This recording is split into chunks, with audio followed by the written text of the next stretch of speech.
Discount. हमने discount जो है वो दो तरह से पढ़ा था अगर आपको याद हो, ठीक है। एक डिस्काउंट ट्रेड डिस्काउंट हमने कहा था और दूसरा हमने कहा था कैश डिस्काउंट, ठीक है। अब ट्रेड डिस्काउंट क्या है? वो डिस्काउंट जो चीज की लिस्ट प्राइस पे मिलता है, किस पे? लिस्ट प्राइस पे, जो लिखा हुआ होता है लिस्ट प्राइस पे मिलता है, उसको हम ट्रेड डिस्काउंट कहते हैं, ठीक है। हम दोनों एंगल से परचेजर के रेफरेंस से भी एंट्री पास कर लेते हैं और सेलर के रेफरेंस से भी कर लेते हैं। फॉर एग्जांपल आपने 100 रुपए की चीजें बेची है और उसके ऊपर 10% आपने डिस्काउंट दिया लिस्ट प्राइस पे, रिमेंबर, ठीक है। एक बंदे ने बेची है और दूसरे बंदे ने ऑब्वियसली क्या है, खरीदी है। तो जिसने परचेज की है वो एंट्री पास करेगा परचेजेस अकाउंट डेबिट कितने से?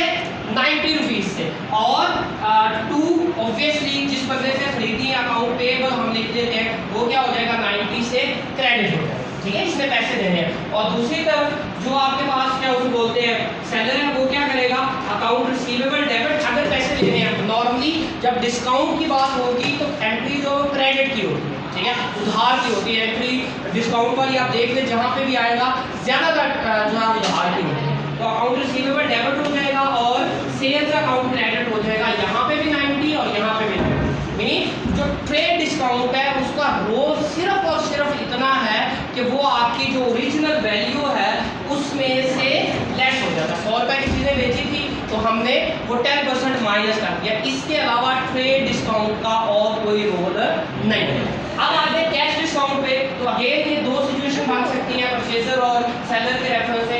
अजूम करें ये 90 रुपीज़ की चीज़ें आपने उधार खरीदी, ठीक है, और एक बंदे ने उधार बेची। अब जब आप पेमेंट देने लगते हैं या दूसरा बंदा पेमेंट रिसीव करने लगता है तो वो आपको उसमें 5 रुपए क्या कर देता है, डिस्काउंट कर देता है। That is known as cash discount, ठीक है।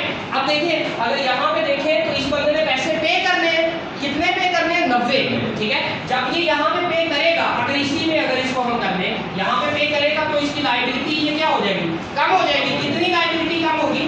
90, ठीक है, 90 लायबिलिटी कम होगी। और इसका कैश कितना जाएगा भाई?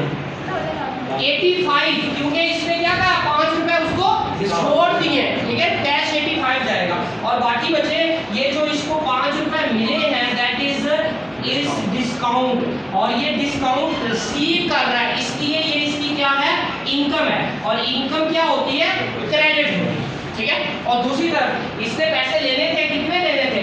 90 लेने थे। अकाउंट रिसीवेबल कितना था? 90 था। तो ये इसकी क्या है, अब एसेट पे कमी आ रही है तो क्रेडिट हो जाएगा। और दूसरी तरफ बचे इसके पास कैश कितना आया है, कितना आया कैश? 85, ठीक है। और इसने डिस्काउंट दिया है, बच्चे सेलर है ना, तो सेलर ने क्या किया, डिस्काउंट दिया है। कितना डिस्काउंट दिया है? 5 रुपीज। वो इसके लिए क्या है, एक्सपेंस, ठीक है। ये इस तरह से ये दोनों एंट्रीज हो रही है, बायर के रेफरेंस से भी और सेलर के रेफरेंस से भी।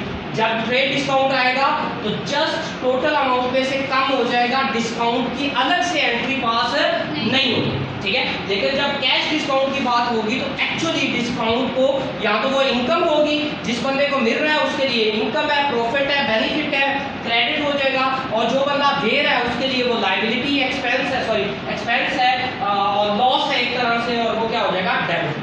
किसी का भी सवाल है पूछ रहे। Thank you very much.